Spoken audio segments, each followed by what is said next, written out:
Good afternoon. Welcome to the 10th Annual South Florida Book Festival, being hosted by the African American Research Library and Cultural Center here in Fort Lauderdale, Florida. My name is Dr. Ramona LaRoche, and I am one of several librarians in adult services. And today I have the pleasure of bringing on one of our authors that's coming from Barbados in the Caribbean. I want to tell you a little bit about Miss Cherie Jones, and then we'll get started to learn more about her book, her first book. Cherie Jones is a writer, a lawyer, and a single mom who lives in Barbados. Her short fiction has been published in PANK, the Feminist Wire, Eclectica, and broadcast on BBC Radio 4. Cherie is a past fellowship awardee of the Vermont Studio Centre and received her master's in writing with distinction from Sheffield Hallam University in the UK, where she was awarded the Archie Markham Fellowship and the Heath Prize. Her book, How the One-Armed Sister Sweeps Her House, is Cherie's first novel. Cherie, I'd like to welcome you. I'm so glad that you're with us today. How are you? Thank you. Thank you so much. I'm well today. How are you? Thanks for having me. I am great. Thank you. I am great. And thank you, yes, for joining us. So I want to begin by talking a little bit about your book. And I'm going to give you some questions, and then we kind of go with the flow of the conversation where it leads us. So I guess for starters, I want to ask, what was the impetus? What made you decide to write this novel? So as with most of my writing, a character popped into my head. Lala essentially popped into my head one night. I was coming home on the bus from work. I was living in the UK at the time. And she started to tell me the story of that tussle between her and her husband, Aiden, for baby. And essentially, once I heard that story, and those of us who've read the book know how that ends, and it's quite tragic. I just felt compelled to write that story. And, I went home, I put my sons to bed, and I just wrote through the night until the following morning. So that was another one of those instances where I felt as if I received the story. Literally, one of the characters started to tell me about it.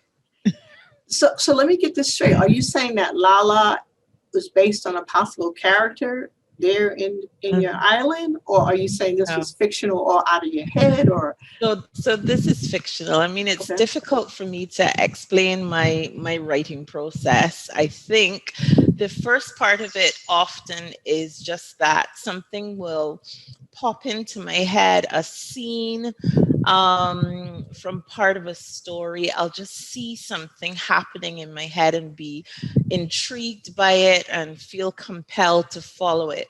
Or I will hear a word or a phrase or a sentence and go from there. But there are those occasions where I actually feel as if one of the characters tells me their part of the story. And that's what happened with How the One-Armed Sister Sweeps Her House. So the character that I feel spoke to me was Lala. I don't think, so Lala is nobody that I've ever met. It's not an actual person that I know or anything like that, anything of the sort. It's just one of my characters who popped into my head and stayed for quite some time. I get you. Okay, thank you. So there's this constant kind of pull in relationships. You mentioned the pulling, of the baby, but also there's this pulling between Lala and Aiden, and then Lala and her grandmother, and her mother, and the history between her mothers in that past.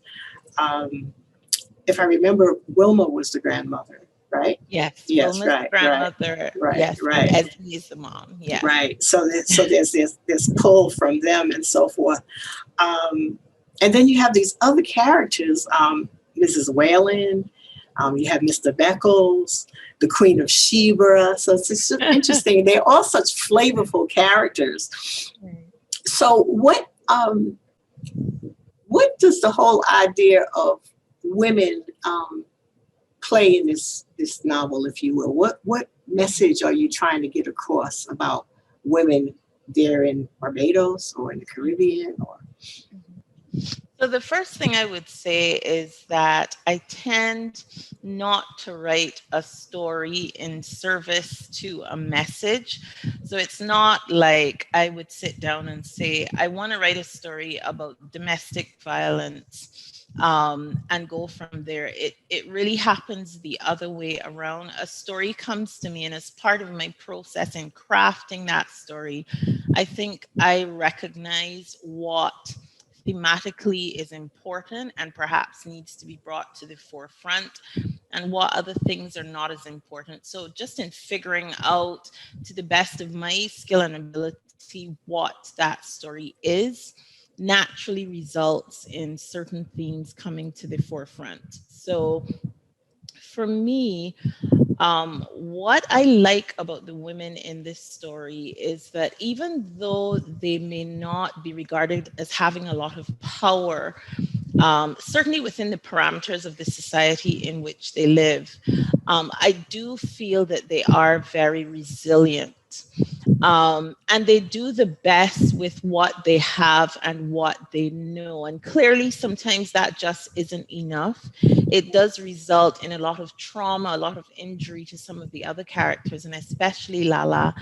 But I do think that the women try the best they can with what they have, what they're confronted with. And I think that's something that's really true of Caribbean women as a whole. Very resourceful, very resilient, generally. But I think one of the things that I hope readers come away from this novel questioning is, how are women allowed to self-actualize and self-realize within the parameters set by, society in Barbados and in the Caribbean as a whole? I think it's about questioning how we expect women to function, what's the role and the function of women, and how we respond to women when they don't quite fit the mold that society sets for them. Great, thank you. Without serving as a spoiler, I kind of wanted, so almost like when you're talking about a new film, I kind of was looking at some of the reviews, and I remember that one of the reviews talked about this inheritance of trauma. And I'm wondering if you can speak a little bit about intergenerational trauma and how you've kind of worked that or made some resolution within your work around that. Mm-hmm. So for me, a lot of our experiences of trauma are shaped by things that happened, generations in our past as a people. And I'm not just referring to, slavery and the colonial experience, but I think some of our experiences, travel with us from generation to generation. And it's really about being able to acknowledge that, being able to have conversations around that, to question it, and to start to shape a different future. So in the novel, for me, one of the common threads is the fact that all three generations of women, Lala, her mom, and her grandmom, experience a certain type of trauma at the hands of males and, male intimate partners.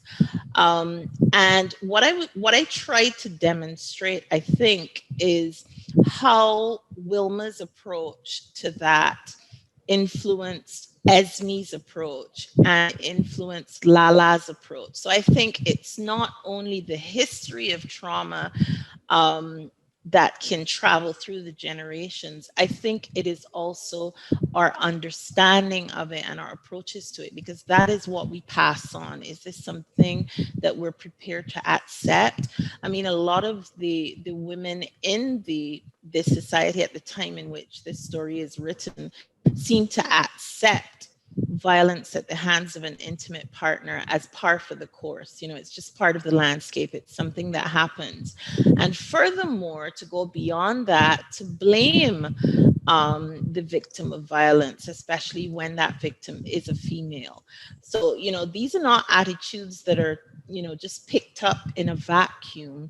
They've come from somewhere, and often it's the attitudes and approaches of our parents and our grandparents and how they've responded to some of our legacies of violence that shapes us. So I think in telling Lala's story, it was really important to reach into the past and try to explore how some of those approaches to violence would have impacted her choices in her life. Okay. One thing that I was aware also is that you talk not only about the violence that women, you know, suffer, but also you address some of the concerns and issues that and experiences that men have also had. Mm-hmm. Your idea of how you bring tone into the environment, if you will, particularly given the relationship between him and Lala and him and Aiden. Can you speak a little bit about how that might tie into issues like, for example, homophobia in the Caribbean?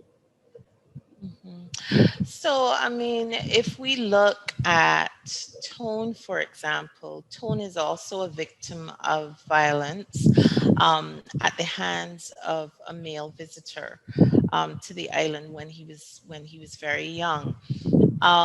And I think there's a certain amount of shame that's attached to that. I think when we experience life with Tone's character, I think he carries it around. It's just this very heavy mantle that he carries, and he, you know, he calls it the thing that he can't name. It just sort of sits on him, and it infects everything. It threatens to take him over. So this is something that's very hush hush, and I think one of the bonds between himself and Lala is that she's aware of what happened, and you know, she kept that secret. I think the attitude to relationships like that is part of the reason why perhaps more isn't said about that issue, about the rape of males. But I think for Aiden, for example, Aiden is also a victim of violence when he's very young, at the hands of a female family member. I'm not sure that that is what shapes him, but that is certainly one of the instances or the issues that contributes, I think, to the person he is when we meet him in the novel. And again, you know, it's all about how these things are interlinked. How is that attitude to violence, to gender roles? How does that feed into to the people that these characters become? Right. So let's talk a little bit about Aiden. So Aiden is raised by an auntie, if I recall. Yes. And a lot of people think he's been spoiled, if I recall, as well. Yes, certainly her next door neighbor. Right. But what's interesting to me, though, is even her relationship with the man in her life, mm-hmm. and how his lifestyle then is exampled and passed on to Aiden. Yeah. And yet she seems totally oblivious or unaware of it. And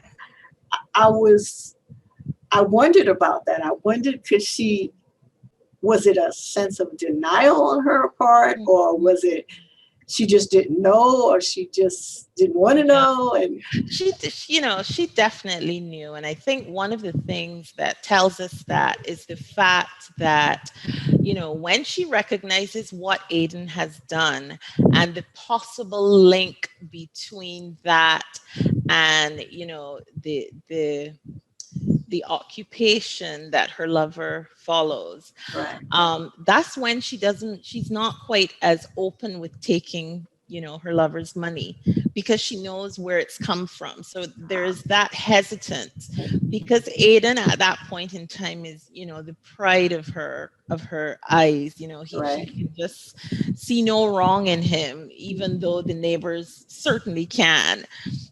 And she indulges him. And, that also is a little bit of a comment on how we raise our children. We have these very strong values that suggest that not physically disciplining a child is sort of frowned upon at that right, point in time in society. And Auntie Prita doesn't do that. She doesn't hit him for a very long time. But when he does that one thing that suggests that perhaps the example of her lover is being transferred to him, she can't handle it. right, So there are two sort of things that start to clash there: her love for Aiden and, her love for this man who obviously isn't a good example for her nephew, who she's raising as her son. And I think that's why her reaction is so extreme, because, this is something now that she starts to wrestle with. Um, Even though I don't think she does that consciously. I think it's easy to just pass it off as Aiden has done something terrible and therefore she beats him. But I think it's a lot more than that. right, right. So in the beginning, we hear this story about this tunnel, and it's this dark place, and you need to avoid it and so forth. Um, is that an actual place, or is it a metaphor? I think it's both. It is both. So, I mean, we do have a system of underground caves in Barbados, under and overground. There are some that are pretty well known. So, Harrison's Cave is a big tourist attraction. The Animal Flower Cave is another one. But there are also caves and tunnels that I think that people in the local population might know about that are not well known outside of that. And I Right, actually speaking to somebody about my book recently, and she started to tell me about one of these caves that she had visited, and what it was like, and the fact that the people who were local to the community in which that cave is situated are aware of it, but not many people outside of that would know too gotcha. much about it. So I think it is a metaphor, and I think the landscape in the novel and the beachscape is much more than just the physical setting. So I think it sort of underscores the duality of life, of people, of places. There's the beautiful, bright, sunny beach that is Baxter's Beach.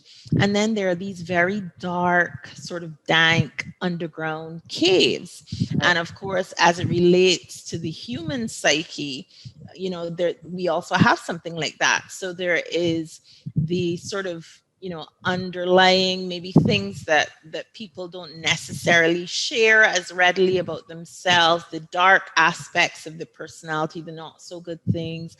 And then there is the wonderful conforming nature.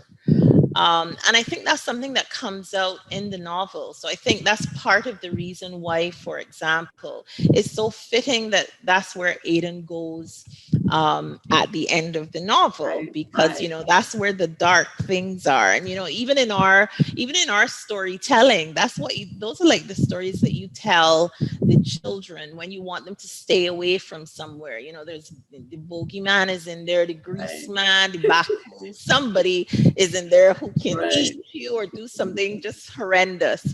But I think the tunnels and the caves represent that, this sort of the place that nobody wants to go, but actually is a part of everybody and every place. Right. So, I think one of the reasons that we probably dislike Aiden so much is that he is a little further back, maybe if the difference between good and bad, or if you know good or bad as a state of being is just a continuum, and good is at one end and bad is at the other. We see Aiden when he is more along the line of being what we might term as bad, and there are other characters that we will view differently. But I think one of the things that I hope readers take away from the book is that everybody's on there, and where you are at any one point in time is a product of how you were raised, what your experiences have been, a whole set of things that we can't begin to imagine. So I'm just hoping that we also developed a little bit of compassion for people and a love for people in all their complexities. So yes, because I know I can go on a bit. It's okay. Yes, okay. The tunnels are both actual place, and metaphor. Okay. Yes, great. in the novel. And listening to you, I'm kind of describing this continuum, basically, that people have going through light to dark and so forth. But is in the end, it's the fact that they go through that dark place, the two men in the end, Yes. while they're confronting one another. But it is in that darkness that Tone is then saved in the darkness because of his familiarity with it. Yes. So and that's important. So there are a number of things there. One is that he is familiar with that aspect of himself and of his community. So it's not something that is repressed or not acknowledged. He is aware of that place in the same way that he is aware that there is this cloak of anger. There's this monster that sits on him because of a childhood experience. It's always there, and he's aware of it. He acknowledges that. The other thing is, if you remember the fight at the end, the scene at the end, what causes Aiden's death is actually his own darkness. So they both go into the tunnels, but only Tone emerges. But why? So without giving too much away, Aiden has to make a choice. So first of all, he goes into these tunnels and he speaks to Tone from a position of false pretenses. So he's saying to Tone, let's work things out. Let's make everything okay. We, whatever. And Tone actually gives him the opportunity to prove that is true or to test it. Because of the topography of the tunnels and where he was, he would have been saved if his hands were empty.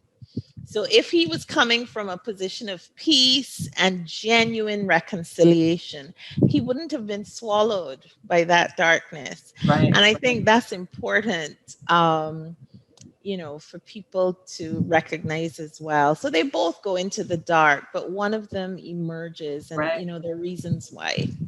And there's the metaphor again of letting go. In order to heal, we have to let go. So that's a great analogy. I'm like, I got chilly bumps just thinking about it. It's like, wow. Yeah, this was a powerful book for me anyway. I know there are a lot of mixed reviews. Some people said it was too much, the language, the violence, whatever. But it definitely gives you, this insight to all these characters. The other young lady, what is her name? The one that was Mrs. Whalen. Mira. Mrs. Whalen. Whalen. Right. Yes. Who actually was a Barbadian, if I recall. Right. But she decided to step into another lifestyle. Yeah, so Mira is from there is actually a small community here of persons who are Caucasian in appearance, but belong to this community descended from indentured labor, Scottish and Irish labor brought here to Barbados at a certain point in our history. And they are known as the red legs, and that is supposedly because of the impact of the sun on their skin tones. But that community has had an interesting history in terms of its integration with the rest of the Bajan population. So you will have the majority Afro-Barbadian population, and then you will have the Caucasian Bajan population. And this group isn't fully, or wasn't for a very long time, fully accepted by either group. And they tended to generally have a very difficult hardscrabble type existence. So in a lot of ways, Mira is like the Queen of Sheba, in terms of what she's trying to do to change her circumstances. I think when she actually manages to succeed, part of the reason she does is because she is so easily regarded as white, and that is what works to her advantage. But you'll notice at some points in the book, when she interacts with the local population and they realize who she is and where she's from, she gets a totally different response. Right. Yeah.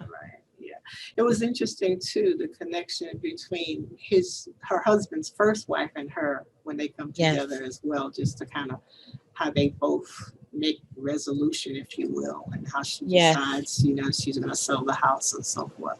But the way that you're able to wrap the connections is very interesting. The fact that, she would be the same woman that in the end would help, the wife of, of her robber, so it's just kind of interesting the way you wrap these scenes together. Mm-hmm. And I think that could only really happen on the beach in Barbados. And in terms of the differences in people, if you think about it, I mean, there aren't really many other settings and situations where Mira and her husband might have such a close connection, or how their lives collide with Lala and Aiden. It would have to be on the beach. It would have to be in a situation where Lala and her husband might be working for Mira and Peter Whalen. So it's I think that the setting also worked in that regard, because that's the one place in Barbados that everybody, kind of, you meet all types of people, all sorts of people. There are wealthy tourists coming in, and part of the big attraction is the beach. There are locals who make their living on or from the beach, or from tourism. The hotels are close to the water. So I think the beach provided the perfect setting for some of the collisions and some of the interactions that happen in the novel. Mm-hmm. Yeah, I agree. Let's see, what else do I have on here that I want to ask you about? Oh, can we talk a little bit about Mr. Beckles? Right. Was he a sergeant? I can't remember. Was he a sergeant? He was a sergeant, yes. Okay, and he aspired to be much more than that. He aspired to a higher rank within the police force, yes. So, Sergeant Beckles is an interesting character for me because, I think one of the things that we forget is that above all, or beneath all, everybody is human. So Sergeant Beckles has his dark side. He has his kind of foibles. He is madly in love with a prostitute who works on the beach. I mean, that's not something that we would probably normally expect someone like Sergeant Beckles to do, but why not? He's a male, she's a female. he's attracted, so and she wants to earn an income. So certain things happen, and it's just about the power dynamic of that relationship. So there's certain, I think, privileges that he enjoys, one, just by virtue of his gender, just sex, the fact that he's a man, and secondly, the position that he holds within the police force. And she is a woman, and she's also breaking the law working as a prostitute on the beach. So it's very interesting that he thinks he's in love with her. I think he's really more exercising a certain amount of power that he might feel is his right.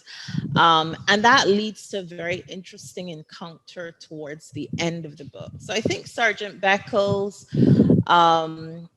he's an interesting character for me just because of how his humanity and perhaps the darker side of it kind of gets in his way. Okay. Well, I think we've covered most of the characters. We didn't say too much about the children. Mrs. Whalen's stepchildren, I guess it would be her stepchildren. Yes. Yeah. Is there anything you want to share about them? Well, the children are not really, we don't get to learn too much about them. We know that Mira loves them dearly as their stepmother, and that soon after suffering the loss of her husband, she then also suffers the loss of his children that she's very close to. And one of the things that I loved about that was that I think she genuinely loved them. And, it was quite difficult for her when it was time for them to leave. So, there's that. And I also think there was a certain, it was just touching how she tried to mother them through the trauma that they'd all experienced. And I don't think she does such a great job either. And, in that way, I think we learn, so much of the impact of trauma is how we respond to it. And, not only how we respond to it, but how our children see us responding to it and what behaviors they will model as a result. So, Mira has, a really deep, very moving, sort of horrible response to her husband's killing, and that is expected. But I think while we empathize with her, I think what we do see as well is the loss of an opportunity to start to work through that with those children. And, I kind of think one of the things we may ask is, what's life, what are they going to be like as it relates to traumatic events in their future? What have they learned from that interaction? Right. Yeah. So is there going to be a continuation of this story? I've had some people ask. I know they have. Mostly because they're not very happy with the ending. I knew you were going to say that. Yes. They kind of, it's like, really? It was abrupt. It was a bit abrupt. Well, I don't know if it's abrupt. It's kind of like, there's one colleague that I have at work, colleague and friend, and she still gives me bad looks sometimes over the fact that, Tone and Lala don't quite have the ending that she had hoped for them. But I think, that's real life. That's how things happen. Right. Sometimes. So at the point at which we leave the story, because one of the things I like to point out is that, the story continues. The story that I was telling ended there. Who knows what happened after that? Who knows if they met up in the US or in the Caribbean somewhere else and rekindled that relationship? Who knows? But they are unfortunately no plans at this point in time to write a sequel. I'm already working on I'm already working on something else that's totally unrelated. So Okay. not at this Okay. point in time. Okay. Well, that was my next question. What's next? So you kind of answered it. Okay. Okay. Yes, yeah. I'm working on a collection of flash fiction, which is, fiction, a fully formed story in 300 words or less. Wow. Yeah, so I'm working on a collection of flash fiction based on parts of the body. And I'm also working on another novel about an 8-year-old who lives on a cocoa plantation in Trinidad in the mid 19th century. Wow. So yeah, so far that's really exciting. I think that's requiring me to do a lot more research. So it's perhaps slow going at this point in time, Okay. but Okay. that's what I'm working on. Nice. Nice. Well, I look forward. I really look forward to it. I look Thank forward to it. you. Thank you. Um, in addressing some of this intergenerational trauma that we talked about, I know that your profession, you're an attorney, but I'm wondering, um, are there suggestions or thoughts you have about what we as a community might be able to do to address, some of these traumas or some of these experiences that we may have had? Because it's kind of a international universal theme. Yes. Black people around the world have suffered from many of these things. Yes. I think that one of the first things we need to be willing to do is to talk about it.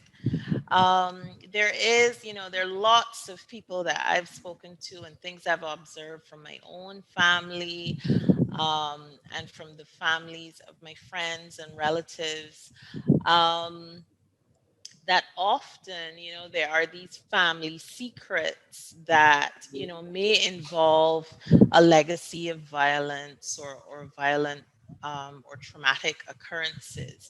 And generally speaking, it's kind of swept under the carpet.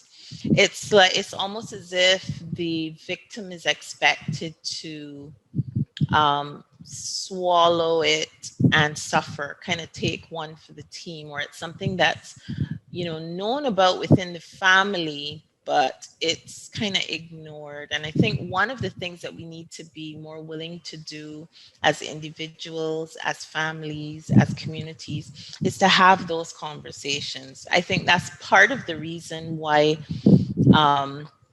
the legacy of violence continues to impact us the way that it does, because we just don't even want to turn around and face it and talk about it. So that's the first thing I would say. I think we need to be able to have conversations around violence. But I do think that in a lot of instances, the violence is symptomatic of something deeper. And I think we need to examine ourselves as individuals and again, as communities, as societies, in terms of the gender roles that we prescribe for the sexes, and what our expectations are, certainly of women and of men within intimate partner relationships and even outside of that. So I think those are some of the things that we need to start doing. We need to start getting better at doing in order to really be able to turn the tide on some of these instances. Well, thank you so much, Cherie. I can't think of anything at this moment, but if I do, I'm going to Okay. jot it down and we'll talk about it at another time. Okay. For those of you who may have come in a little late, I just want to let you know that I've just got finished interviewing Cherie Jones, and Cherie Jones is the author of How the One-Armed Sister Sweeps Her House. It's a new book that came out this year. And this is her first book, so we want to congratulate her on such an excellent first piece. And I'm looking forward to more of your writing and your work in the future. I look forward to seeing you as soon as the world permits, either coming to Barbados or you coming to Florida. And again, I want to thank you so much for your time and your energy and your warm smile and your creative process in sharing it with us this afternoon. Thank you so much. Oh, you're welcome. And again, we welcome you for this book festival. This is the African American Research Library and Cultural Center. This is our South Florida Book Festival. It's our 10th annual. And we hope that you'll enjoy the rest of the weekend. We're here Thursday through Saturday. And enjoy and tune in, stay in contact with us. Thank you so much.